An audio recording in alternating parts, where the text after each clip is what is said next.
Okay, now we'll begin the formal, anyway, a very good preview, lots of accomplishments already summarized in those two citations. And we'll ask other people to embellish on those for each of the inductees. We'll start with the induction of Ron Koshoshek. We have presentations by three colleagues. Becky Glass is the Deputy Director of the Labor Network for Sustainability.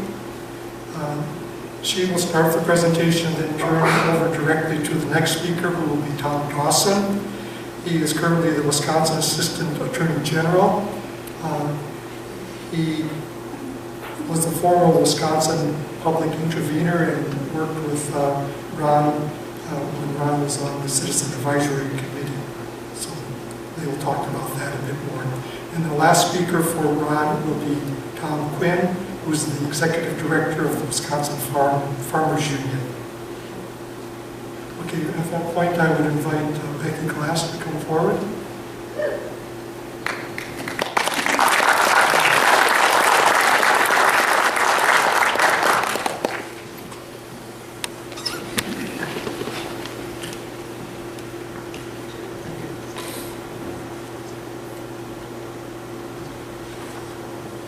Good morning, everybody. I want to thank Joe. Everybody knows how much work he's done to get ready for today.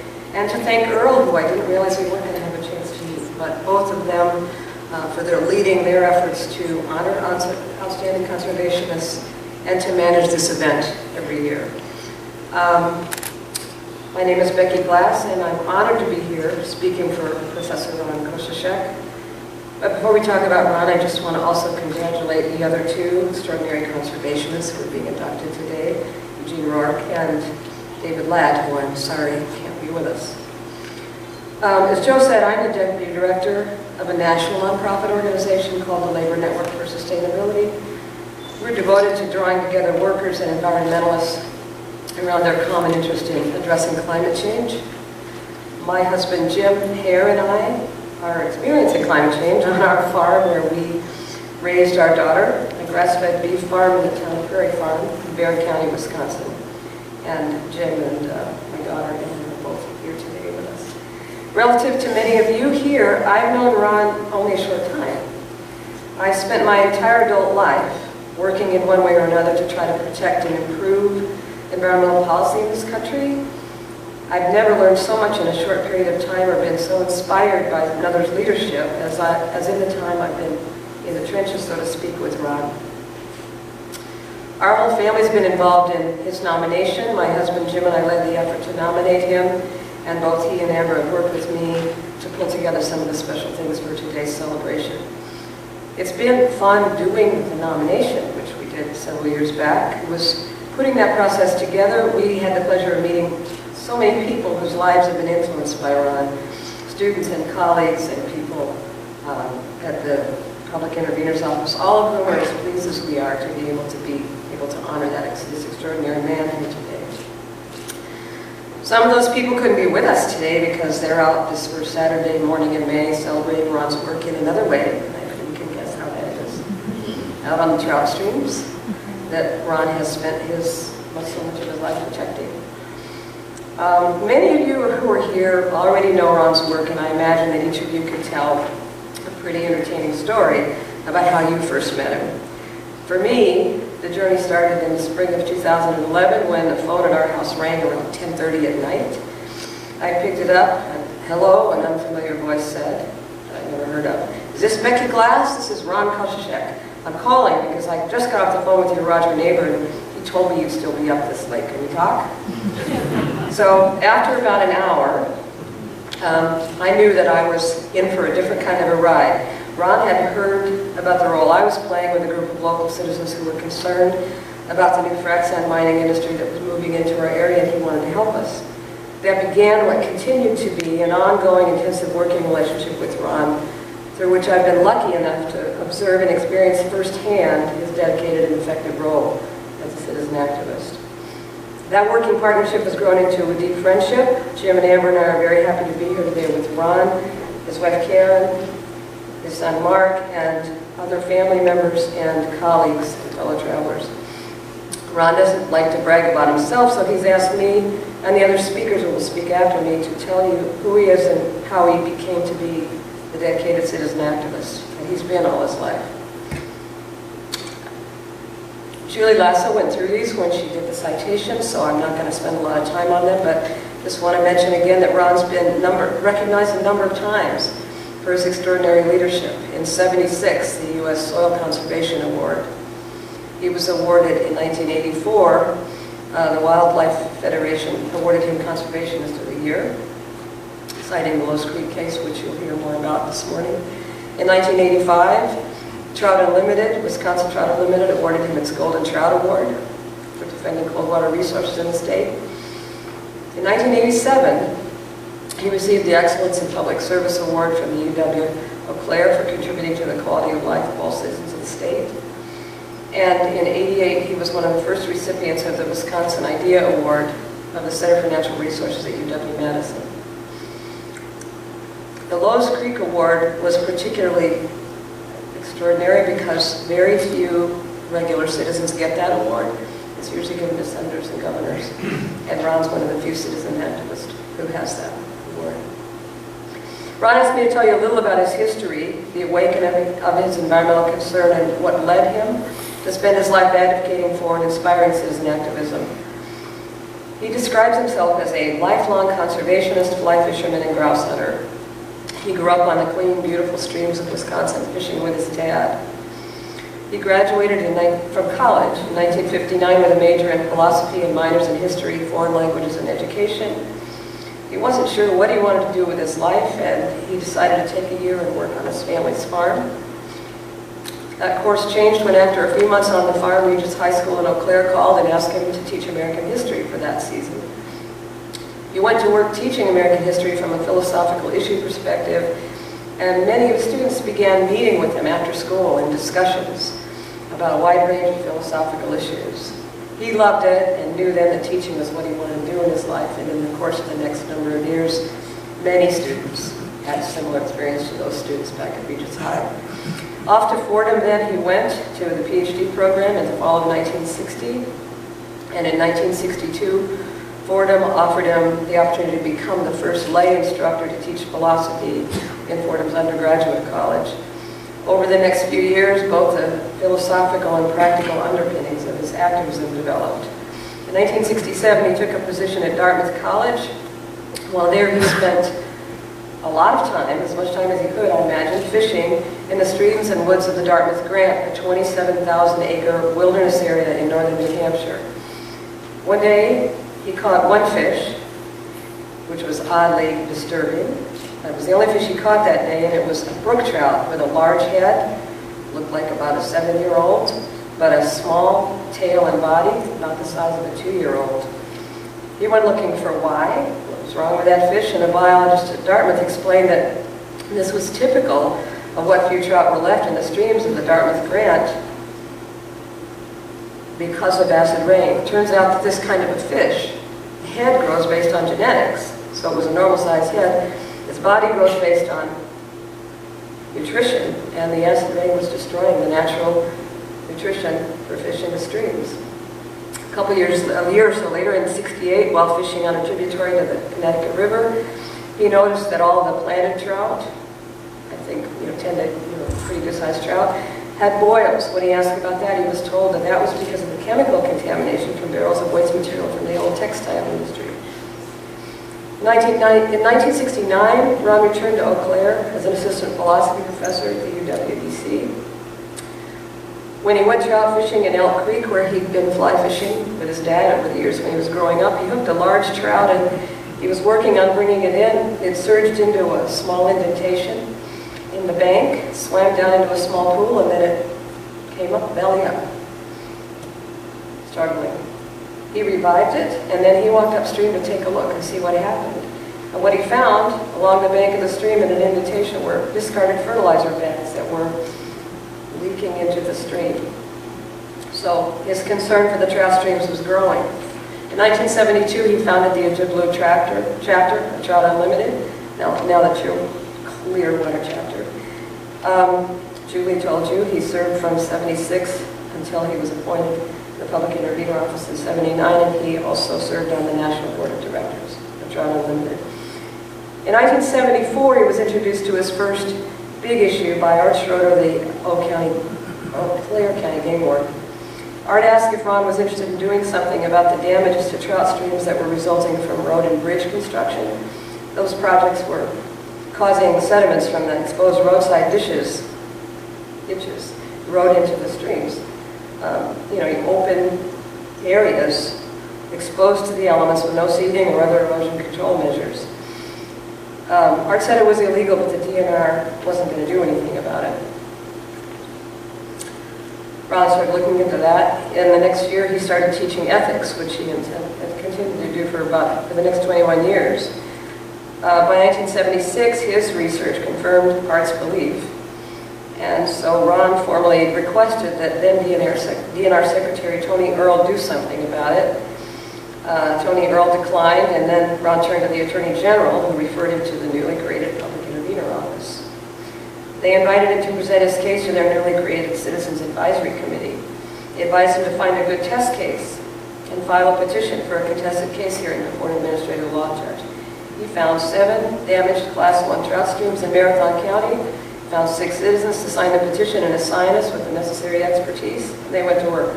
Public Intervenor Peter is here today, represented them, and interestingly enough, defending the DNR was George Meyer, who's also here with us today. He later became Secretary of DNR, who's now the head of the Wildlife Federation. The judge decided in their favor and ordered the DNR to require permits of the Department of Transportation in Marathon County. That didn't sit well with DOT, and it wasn't long before legislation was passed that replaced the permit procedure with the creation of an erosion control manual with the regulatory force of law that sets forth the standards and procedures to be used when constructing roads and bridges. That manual went into effect in 1980. A year later, it was also adopted in the state of Minnesota, and it's the foundation for the standards of today. I know you've all seen when they're building roads, hay rolls and side ditch matting and silt fences, which are preventing that kind of erosion. That's the origin of that was Ron's work in that project. While Ron's activism was growing, so was his philosophical understanding and appreciation for the importance of protecting our natural resources. As he went from teaching philosophy to teaching ethics to teaching philosophy of law, he engaged his students in understanding the public trust doctrine. Most of you here know what that is. It originated during the Roman Empire. It's very old. It holds that the sea, the shores, and the air and running water were common to everyone and cannot be appropriated for private use. Those rights were strengthened by later laws in England and became a part of the common law of the United States and broadened to apply to mineral or animal natural resources contained in the soil and water of those public trust lands. According to this doctrine, and now written into both U.S. and Wisconsin law, the government has a duty to protect and preserve those resources. And as Professor Koshoshek taught me, is the basis of our conservation ethic. As he says, it is the obligation of every citizen who cares about the outdoors to become involved in government and to educate others about resources. There are 2 recurring themes in Ron activism. 1, good government requires citizen involvement, and 2, conservation requires citizen involvement engaged in good government. I've seen Ron apply that in his work in the frac sand industry, and I've heard many of his students over the years talk about that basic understanding forming the work they've done since then. I want to thank the Conservation Hall of Fame for granting Ron this honor. I want to thank Ron for asking me to speak for him today, and I'm going to turn it over to the other 2 speakers to tell their story here. Tom Dawson, who you've already been introduced to, Assistant Attorney General and Director of the Environmental Protection Unit at the Wisconsin Department of Justice. Served for 19 years as public intervener until it ended in 1995. And then following him will be my old friend Tom Quinn, who's the Executive Director of the Wisconsin Farmers Union. Thank you.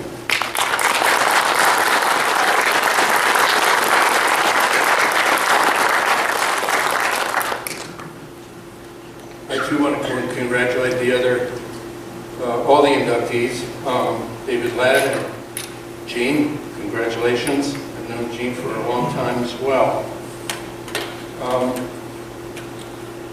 Several years ago, I was honored to give a testimonial in this room for Conservation Hall of Fame member Chuck Stoddard. I am equally honored to give this testimonial for Ron. In the few minutes I've been allotted, I'm here to give firsthand testimony about the very extraordinary person who has made a significant difference for the conservation and protection of Wisconsin's natural resources. I, along with 2 other witnesses, come to you with tangible examples of how Ron has made a significant and lasting difference for Wisconsin. I present you with 2 early examples building on the presentation given by Becky about the highway erosion action taken by Ron. I first met Ron during that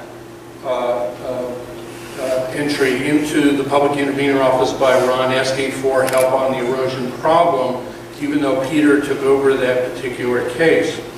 I met him in 1976, shortly after I had been appointed as one of 2 public intervenors in the Wisconsin Department of Justice, my partner then being Peter Koshoshek, my later partner being Kathleen Falk, who is also here today. The intervenor's job was to take legal actions for the protection of public rights in the waters and natural resources of the state, and Ron was directed to our office as a concerned citizen in that first effort described by Becky. Second example.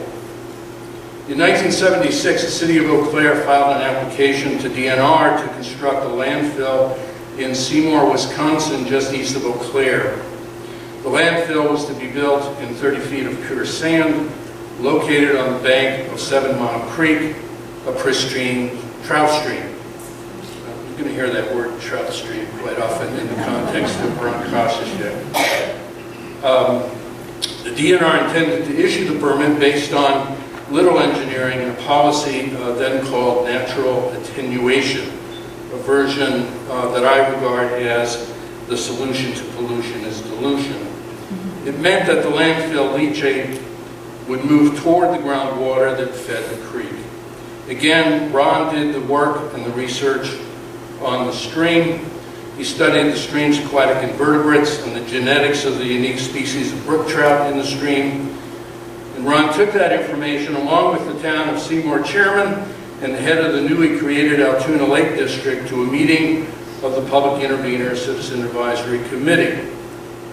Based on the sound work done by Ron, like the sound work he did in that other case that Becky described, the committee took on the case. This time I had the honor to petition for a hearing on the landfill application. We obtained a top landfill engineer from the University of Wisconsin as our expert. Ultimately, we prevailed. The result was the first fully engineered solid waste landfill in the state of Wisconsin.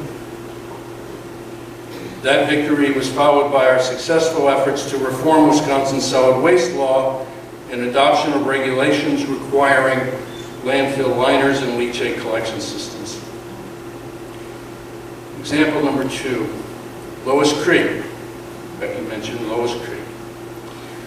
Lois Creek is a Class 2 trout stream. It flows north about 15 miles to Eau Claire and then east to the Chippewa River. Around 1977 to 78, Ron fished a section of Lois Creek that he had successfully fished years before. He caught nothing. Now, as a brief sidelight, you have to know that Ron is a world-class fly fisherman. If there were any fish in that stream, he would have caught them. Ron's stream thermometer confirmed the stream was too warm for trout, likely because the stream was starting to receive heated runoff and sediment from the new residential and commercial development nearby. Between 78 and 79, Ron set up a temperature profile of the entire stream over a 2-year period. He gathered fishery data collected by DNR and anecdotal evidence from local fishermen. Ron helped form the Lois Creek Protection Association, composed of local officials and neighborhood residents. In 1979, Ron brought the issue before the Public Intervenor Citizen Advisory Committee. I was directed to file a 6-citizen complaint against the city and the developers. I did. But the case never went to hearing. Ron and I negotiated a landmark agreement signed by Trout Unlimited, the City of Eau Claire, the Public Intervenor, and the DNR. The city agreed to effectively control all stormwater runoff to pre-development levels.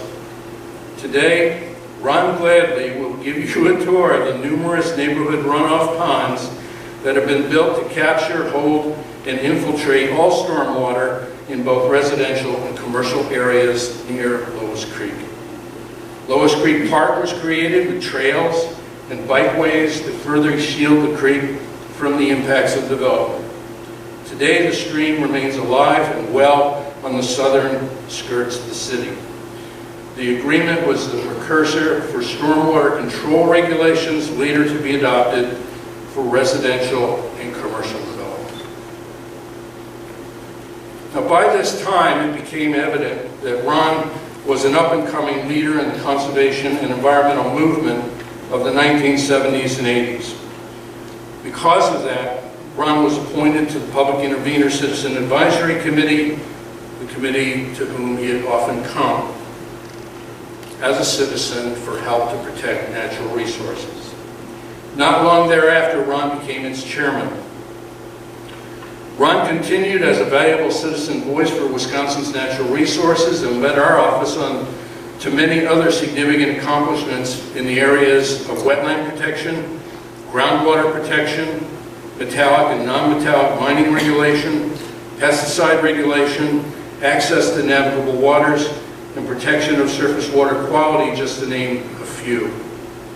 Since the Public Intervenor Office was abolished in 1995, Ron went on with his work, which continues to the present.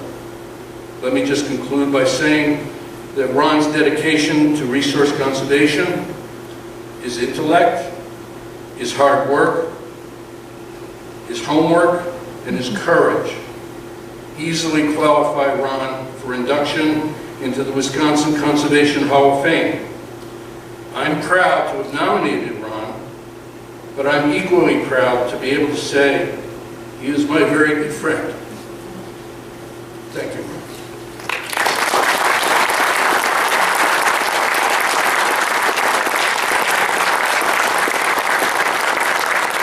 I now introduce Tom Quinn, Executive Director of the Farmers Union.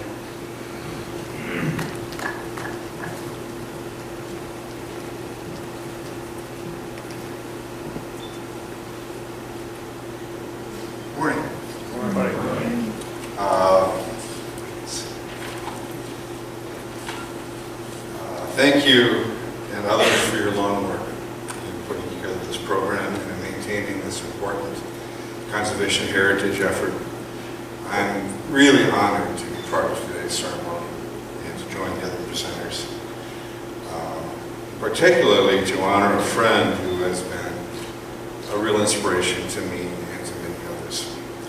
I'm Tom Quinn. I'm the Executive Director of the Wisconsin Farmers Union. We're an organization started in the 1930s. At that time, strongly committed to promoting conservation practices amongst in agriculture. We still maintain that ethic, and we are, I think, in the process of trying to reestablish and rejuvenate our voice in promoting and partnering with you in that kind of a project. When I was young and I first did some training in community organizing, the first thing they tell you is that organizing is all about personal contact. And say, you know, when you meet someone for the first time, you always make up a story about them. You know, you sort of imagine certain things about them based on what they tell you and what their mannerisms are, where they come from. But then you find out, and you need to remember, that their story, when they tell it, is always much, much more interesting than the one you made up for them. And nowhere in the world is that more true can't tell you, just asking some questions about his story and then learning what the real story was. And there are things that we've talked about earlier tonight and others that he haven't been mentioned, including Ron's early career as a violinist, which I won't get into. But my friendship with Ron began only about 4 years ago, but it has encompassed what has become and promised to continue to be one of the state's most rapidly emerging environmental concerns: the development and expansion of the frac sand industrial mining complex in west central Wisconsin. A development that is impacting hundreds of local communities, tens of thousands of acres of land, and the health and quality of life of many of our citizens. And a development that will likely be with us for a very long time. I'd like to share with you a little bit about Ron's leadership in developing an effective citizen-based response to this industry, and how that response is proving essential to efforts by local communities to protect their environmental and economic future. I think the statement up on the screen sort of captures that message very clearly. I'm sure that in 2006, when Ron and Karen moved to the quiet rural town of Howard, outside Chippewa Falls, they could not have expected that they would soon be directly engaged in the battle with the oil industry's dramatically engaged domestic plans for hydrofracking oil and gas. Who would have thought that Howard Township would play a role in that? Well, they did, and they were. It was, at that time, just shared information that agents were quietly developing lease agreements, mining leases in the town and nearby areas. But by 2008, it became clear that frac sand companies were actively pushing to secure mining permits, and that the scope and scale had the potential to be much larger than was being explained at the time. The targeted areas for the mining companies were almost always unzoned rural towns. The town of Howard is one such town. There are many in rural Wisconsin.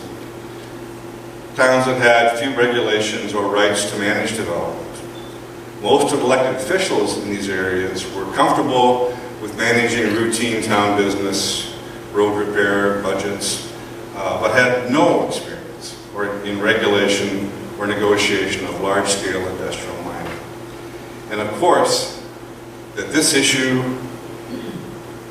was ripe for conflict of interest between both board members and citizens, and it fostered neighbor-to-neighbor conflict, made it even more tense. And this is the issue in which we were entering into. The town of Howard was one of the first targeted for mining development. I asked Ron to provide me with a brief summary of what happened at the first public hearing on mining permit in Howard Township in 2008. And I thought about this, but I want to share a portion of his description, edited portion of his description, because it exemplifies the kind of dynamics and ethical issues that concerned citizens and local officials continue to deal with. Here's a shortened version. I attended a hearing on the Town Plan Commission to consider a petition by Canadian Sand and Propans to mine frac sand in the town. I attended the meeting out of curiosity and was utterly shocked by what I saw and heard. It was clear that the 5-member Plan Commission was illegally constituted. The hearing was improperly noticed. The town lawyer had provided an ordinance he found on the internet that was less than a half-page long. It contained no standards or procedures of any kind. About 200 people packed the town hall, which is something we see all the time, for the hearing, including company reps, county officials, townspeople. Citizens had many concerns, and there was no written proposal or plan they had a chance to review. The town chair would declare questions as irrelevant and terminate the testimony if it provided evidence that was not favorable. I remember a registered nurse reciting facts about the risk from exposure to respirable crystalline silica. The chair stopped her midway through her testimony because, as he noted, property owners should be able to do whatever they want with the land they own. At that point, I can just see this. At that point, I rose to my feet and declared that any recommendations on this permit would be of no value because this meeting was held in violation of the open meeting and public notice laws, and that the chairman was the most incompetent I've seen in my 35 years of attending public hearings around the state. How do you really feel, Ronald? When the chairman then asked the town lawyer whether they could meet with the company in closed session, and the lawyer said, well, that'd be okay. I again rose to my feet and declared that not only was this advice contrary to law, but if they did this, the town government would be open to suit by local citizens. The lawyer went to get his book on open meeting law, and after reading it silently for 5 minutes, admitted I was right, and the meeting was adjourned. You know, one almost has to feel sorry for the poor town chairman, who with Ron's imposing figure and voice, rose to offer what he meant, I'm sure, as only constructive criticism. But to the citizens there, and at the other meetings that I've seen Ron talk at, that forthrightness, that ability to speak directly, to explain what's happening, provided a breath of fresh air and empowerment to people who was much needed. The town Howard went on to constitute its planning commission with Ron's guidance and research wrote a mining ordinance that addressed key environmental concerns on groundwater, hours of operation, impacts on adjacent landowners, property valuations, remediation of environmental impacts, and more. All the things that local government, working within its legitimate authority, is empowered to do. Paul Kent, who's here today, provided the fine-tuning of the language, and together they negotiated a developer's agreement with EOG, a large company that recently purchased the mine. This planning process and ordinance draft became a template for other towns across the region to model.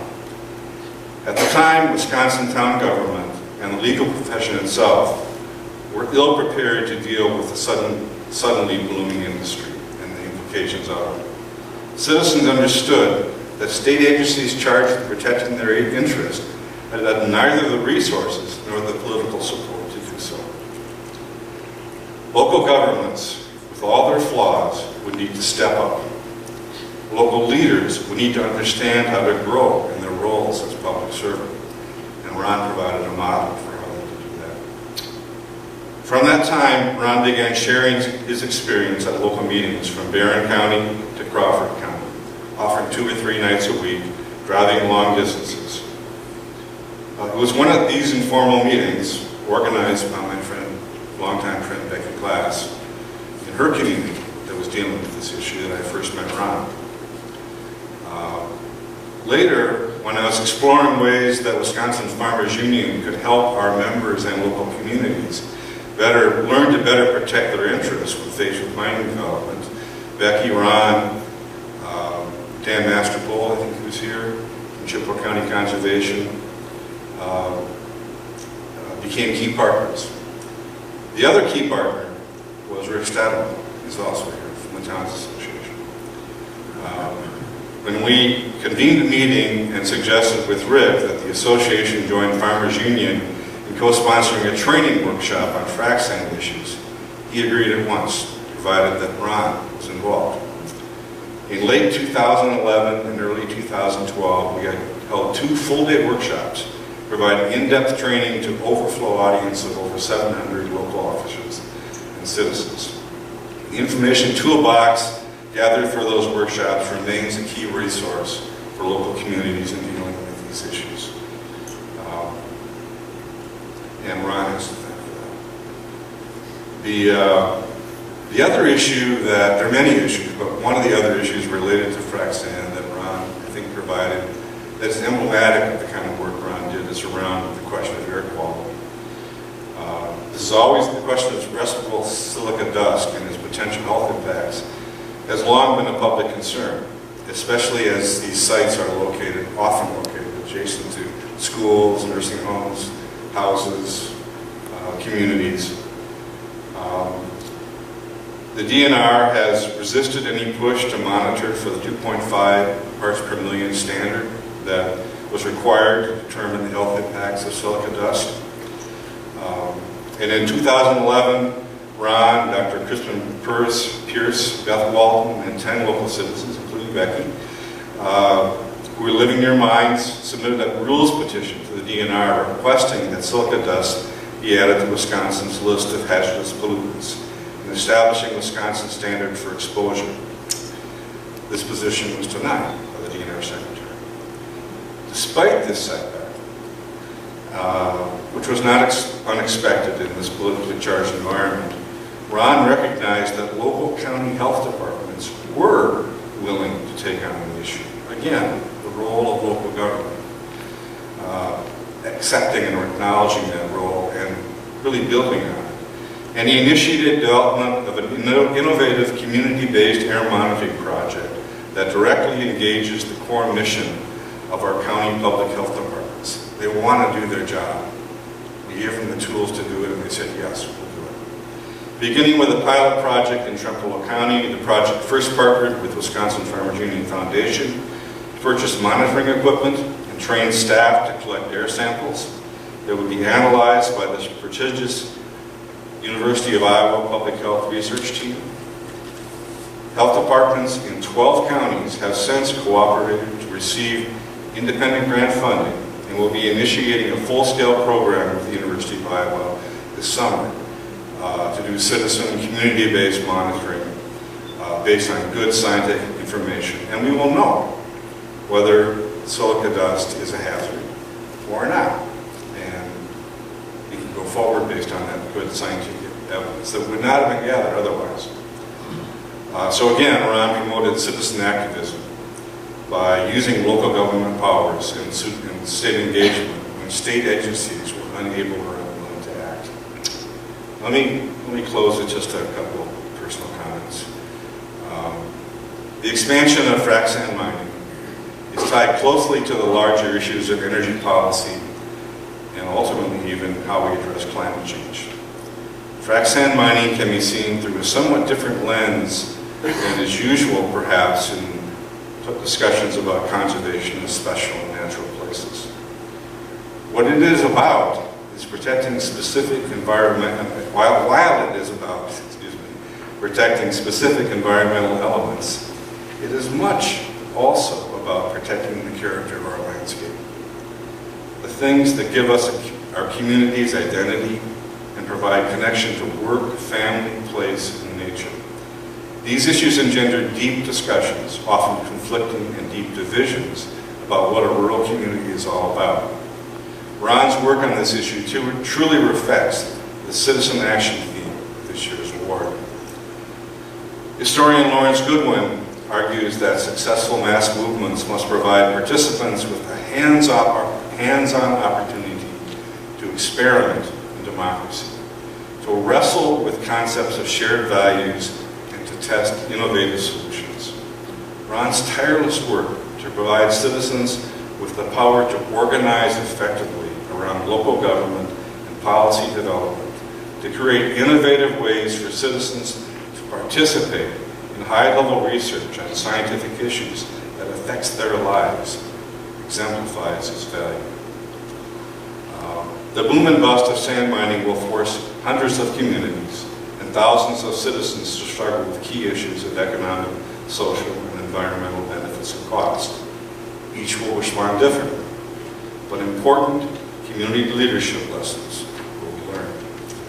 One night, driving home late from a meeting, Ron and I stopped for pie, both love pie, at the Norskino Ignacio, and I think we brought some home for Karen and Helen, my wife, also. But we were talking, and it was one of those meetings where, the town board seemed really reluctant to engage the citizens in a fruitful debate, a lot of hesitancy, and kind of discouraging.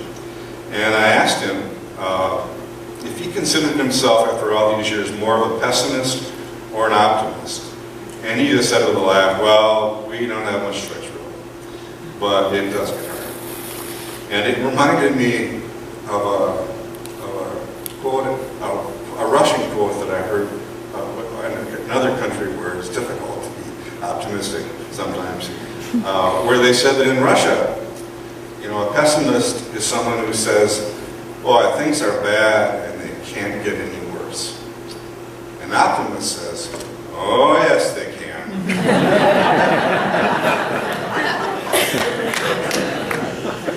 Ron, I don't know exactly what that means, but there's something about, you know, finding optimism in even very difficult situations.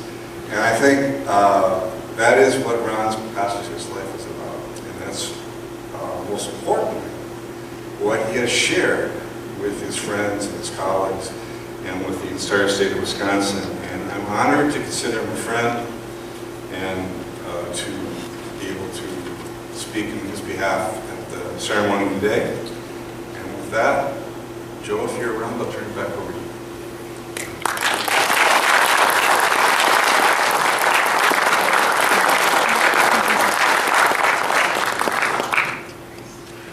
I want to thank the speakers for telling us all about Ron and his great accomplishments. A quick aside, for many years, about 25 years, I taught a class called Environmental Issues Investigation in Action at our university. There might even be some of my students here in the class or in the audience. Anyway, as I listened to the testimony of your great accomplishments, I realized that whole life that you led would have been one of the best case studies of environmental action and trying to investigate environmental issues and identify solutions for those contemporary problems that we will continue to be challenged by. So thank you very much to all those speakers for outlining all of those actions. At this point, I'd like Ron to come up and we'll unveil the plaque, and then we'll ask Ron to come up and in a sense, receive the award, and then give him a little bit of time to speak following up. So we'll do the unveiling. Ron, could you help with that? You got a couple Ron. So as I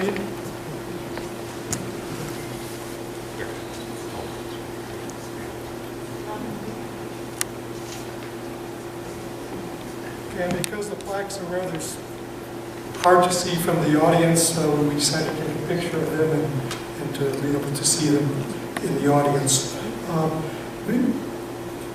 Like many trophies, the trophies don't go home with the awardee, so this particular plaque will go in the Hall of Fame. Last year we started to make a replica that indeed will go home with Ron, so I'd like to present that to you and give you a chance.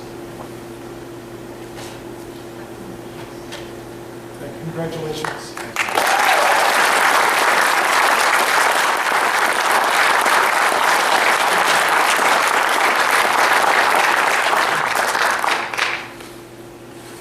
I make a promise.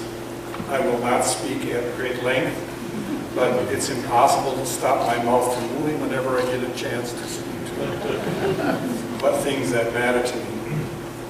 I'm really greatly honored by this induction into the Wisconsin Conservation Hall of Fame, not only because of such legendary figures as John Muir and Alva Leopold, whose books have been a standard in my environmental ethics classes over the years, but also because three of my good friends are already enshrined. Robert Hunt, who I worked in the 70s on habitat projects and had great disagreements about how to construct boom covers. Chuck Stoddard, who from Minong was a very close friend, and worked on many issues, not only in the public intervenor office, but also out of that office independently.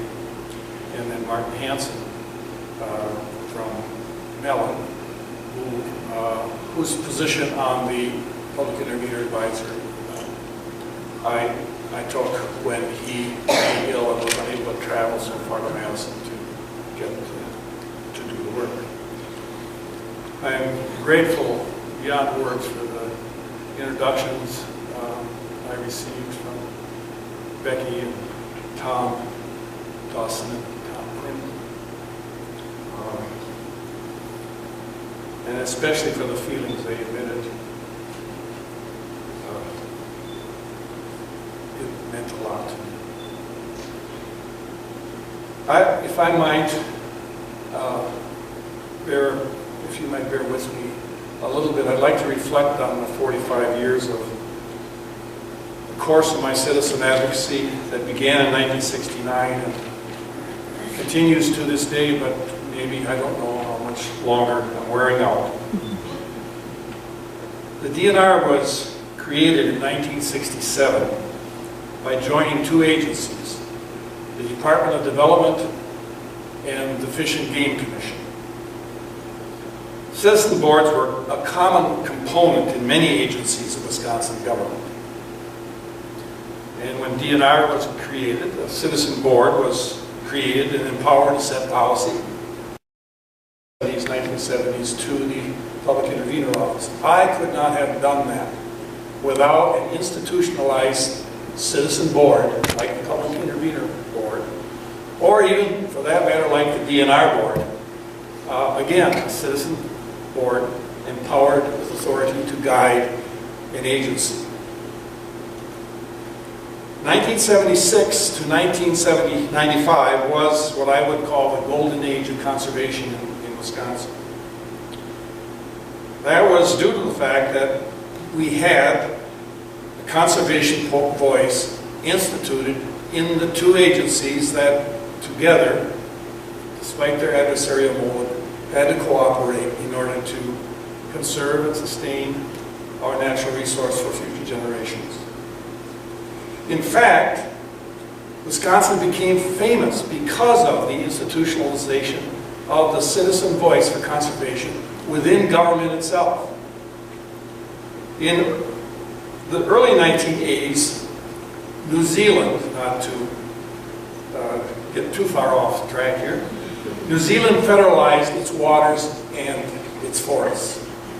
And they did so in order to infuse science in the management of their lands and their waters. They essentially took away or disenfranchised the former local citizen groups called, at the time, acclimatization societies in New Zealand.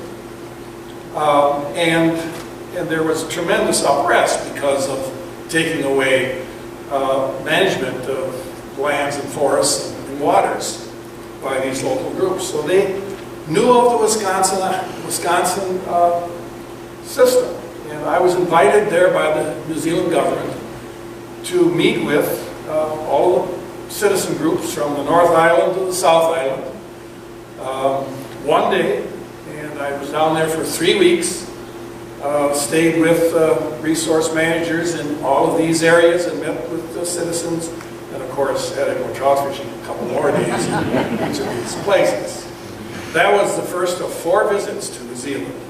But the reason was Wisconsin's worldwide reputation for active citizen voice, not just through the ballot box, but institutionalized in the very governance of our major conservation agencies. In 1995, that voice was silenced in the budget of Governor Tommy Thompson, and the office was abolished. In the 20 years since 1995, the citizen voice in conservation and natural resource management has been systematically weakened. Not only was the Public Intervenor Office abolished in that budget by Governor Thompson in 1995, but in that same budget, the DNR board authority was removed for choosing to hire or fire the administrator of the DNR. 20 years later, in the 2015 budget of Scott Walker, even more radical proposals are being suggested to severely silence the institutionalized voice for conservation. This budget, as it currently stands, removes authority of the Citizen DNR Board entirely, demotes it to simply an advisory body. It targets cuts in funding for scientific positions within DNR that are so necessary for conservation-oriented management. It tried but apparently failed to eliminate the Wisconsin Idea Award practice, in which the universities of Wisconsin, the university system, was encouraged to do research on behalf of the public good. In fact, those currently placed in charge of the destiny of our state abhor even the language of conservation. What agency doesn't allow a citizen even to mention or utter the words climate change? And I suspect that we may soon hear DNR staff and agencies not being able to pronounce or utter the word pollution. Although the voice of conservation has fallen on hard times, there remains and continues to remain hope, a ray of hope. And in fact, I think I am very encouraged in the last 8 years by the energy and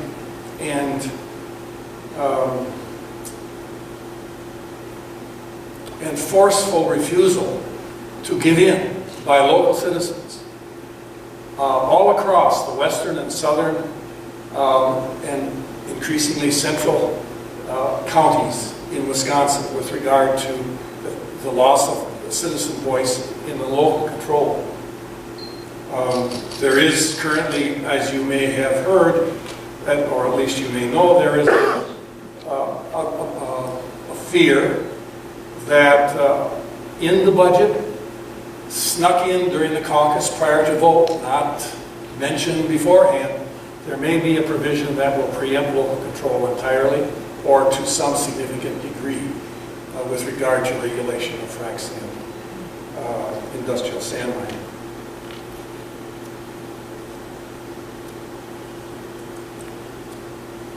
The effective involvement of citizen voices in government, I think, is the key to that golden age, was the key to that golden age. And even though that we have lost that institutionalized voice to a significant degree and are threatened to lose more of it right now, I do think that we all have to work hard in the future to make sure that voice is once again restored to our political institution. I want to congratulate and express my appreciation to my co-inductees, David Ladd and Eugene Rourke. I've known of them for many years. I've never had a chance to directly meet them, or at least my age prevents me from remembering the chance I had. I would like to specifically recognize 4 people, and I would like them to stand when I do.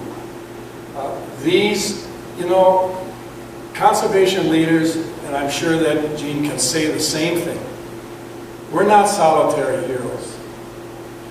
Most of our work is really possible because of other people with whom we do work, who share our passion for saving our resource for future generations.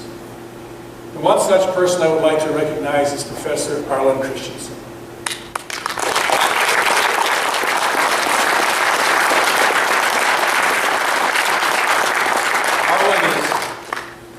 You can sit, Arlen. I know it's... Thanks, Ron. I didn't put a time frame on the stand.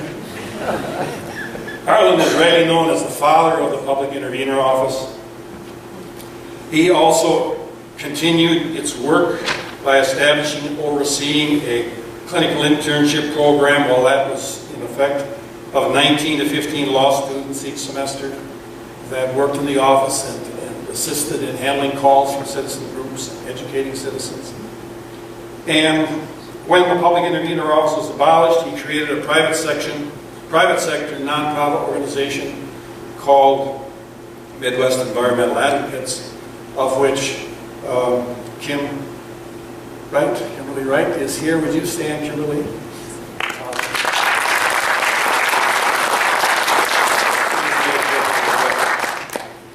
The second person that I would like to honor, you've already met, but Tom Dawson, you've stood here, you've heard his voice. He joined the Public Intervener Office in 1976 after graduating at the top of his class from Howard University Law School. He served for 20 inspiring years, and that word to me is carefully selected. He was an inspirational, and I also should say dogged and stubborn leader for the cause. And only Tom will know what this means. But when you were in the office, Tom, there was no slump. I would also like to thank and recognize former public intervener Kathleen Falk. Kathleen is here.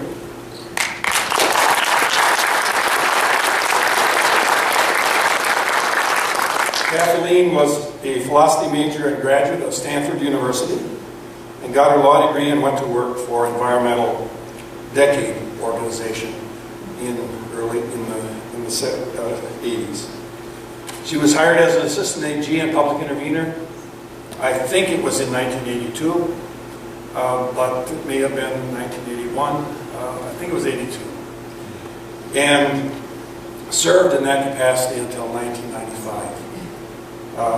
Kathleen subsequently served several years as the county executive of Dane County, carrying as much as 70% of the vote at the ballot box in each election cycle.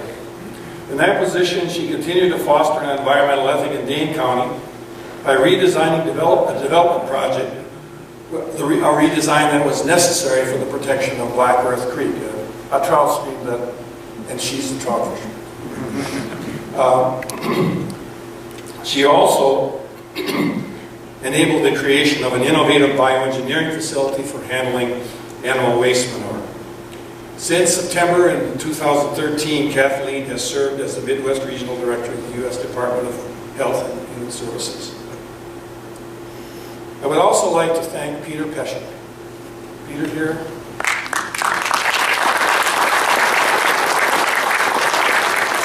Peter was one of the two first public interveners.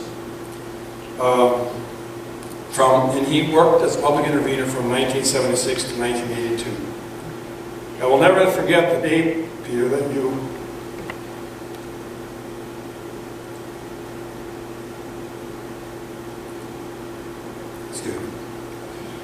he walked into my office and offered his help. From Peter, I learned a lesson I never forgot. It's this. He said to me, you need leverage to affect a favorable outcome in any negotiation. That's the advice in the Grande cheesecakes, we call them. Finally, I would like to thank my wife, Karen, for supporting me in good and bad times, for keeping my spirit focused and never discouraged.